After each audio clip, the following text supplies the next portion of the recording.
Hello বন্ধুরা, আজ বিকেলের দিকে আমি ঘুরতে ঘুরতে এলাম সাদাপুরে। আর এই জায়গাটা তোমরা দেখো, এটি একটি গ্রাম্য পরিবেশ আর এই প্রকৃতির মধ্যে এত সুন্দর একটি জায়গা। দেখো, এর পাশে রয়েছে পুকুর, এখানে রয়েছে খড়ের পালা, আর ঠিক এর পাশেই একটি এত সুন্দর বট গাছ। আর ঠিক এই দেখো জায়গাটা তোমরা ফিল করো জাস্ট।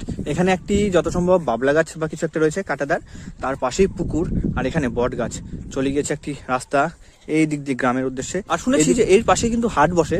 আর এই জায়গাটা দেখো, তোমাদের যে জিনিসটা দেখাচ্ছিলাম, এই বট গাছের নিচে মানে লোকজন বসে, আর তার পাশেই রয়েছে একটি পুকুর। এত সুন্দর একটা কম্বিনেশন আর কি, এই পরন্ত বিকেলে জাস্ট গোল্ডেন টাইম বলে যেটাকে। এত সুন্দর লাগছে জায়গাটা। আর হাওয়া, মানে বসন্ত পড়ার যে হাওয়াটি রয়েছে, এই দেখো জায়গাটা তোমরা, খুব সুন্দর। এই দেখো, এখান দিয়ে হাঁসগুলো কিন্তু চলছে পুকুরের মধ্যে দিয়ে, খুব সুন্দর লাগছে আর কি। জাস্ট ফিল করো। এই দেখো, এই বট গাছের নিচে যখন কাকুরা, দাদারা, ভাইরা সকলে আড্ডা মারে, জাস্ট ফিল করে দেখো জায়গাটা কতটাই সুন্দর লাগে। এখন কিন্তু কেউ নেই, এখানে একটা ভুটভুটির শেড যেটা রয়েছে, সেই শেডটা রয়েছে। আর জায়গাটা আমিও একটু বসি, সত্যি সিরিয়াসলি ফিল করার মতো। কিন্তু এখানে বসে বন্ধু বান্ধবদের সঙ্গে আড্ডা দেওয়া, ফিল মানে গল্প করা, একটা আলাদাই অনুভূতি যার, সত্যি।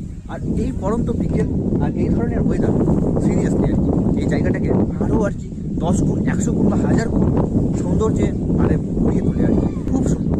তোমরা কে কে এই জায়গাটি চেনো বা এখানে এসেছো, নিচে কিন্তু আমাকে কমেন্ট করে জানাবে, একদমই ভালো।